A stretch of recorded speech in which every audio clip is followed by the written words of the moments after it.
நாடு முழுவதும் காஷ்மீரில் பஹல்காமில் நடைபெற்ற சம்பவம் குறித்தும் மத பயங்கரவாதிகள் சட்டத்திற்கு புறம்பாக தங்கியிருக்கக்கூடிய வெளிநாட்டினர் இவர்கள் மீது நடவடிக்கை எடுக்க வேண்டும் என்பதற்காக ஆர்ப்பாட்டம் ஒவ்வொரு மாவட்டத்திலேயும் நடைபெற்றுக் கொண்டு வருகிறது.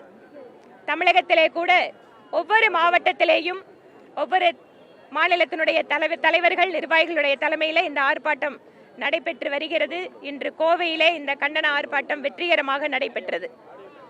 ஏற்கனவே கோவையிலே இம்மாதிரி மத பயங்கரவாதிகளால் குண்டுவெடிப்பு சம்பவங்கள், எங்களுடைய நிர்வாகிகளுடைய படுகொலைகள், சமீபத்திலே நடைபெற்ற கார் வெடிகுண்டு தாக்குதல் என்று பல்வேறு சம்பவங்கள் இந்த நகரத்தில் நடந்த காரணத்தினால் தமிழக அரசு ஏற்கனவே மத்திய அரசு அறிவுறுத்தலின்படி இங்கு சட்டவிரோதமாக தங்கியிருக்கக்கூடிய நபர்களை அவர்கள் கண்டறிந்தார்களா, அவர்கள் மீது நடவடிக்கை எடுத்தார்களா என்பது பற்றி எதுவுமே வெளியில் தெரியவில்லை. இதை நாங்கள் எதிர்பார்க்கிறோம்.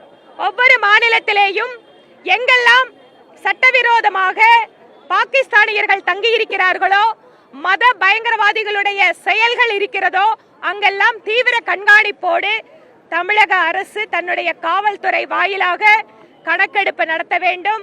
அவர்களை பற்றி ஆய்வு செய்ய வேண்டும். சட்டத்திற்கு புறம்பாக ஏதாவது செயல்கள் நடைபெற திட்டமிருந்தால் அதை முறியடிக்க வேண்டும். இவற்றையெல்லாம் தமிழக அரசு உடனடியாக செய்ய வேண்டும் என்பது எங்களுடைய எதிர்பார்ப்பு, எங்கள் கோரிக்கை. எங்களுக்கு திருப்தி இல்லைங்க. ஏனென்றால் தமிழகத்தை பொறுத்தவரை பல்வேறு இடங்களில் சட்டவிரோதமாக பாகிஸ்தானியர்கள் தங்கி இருக்கிறார்கள்.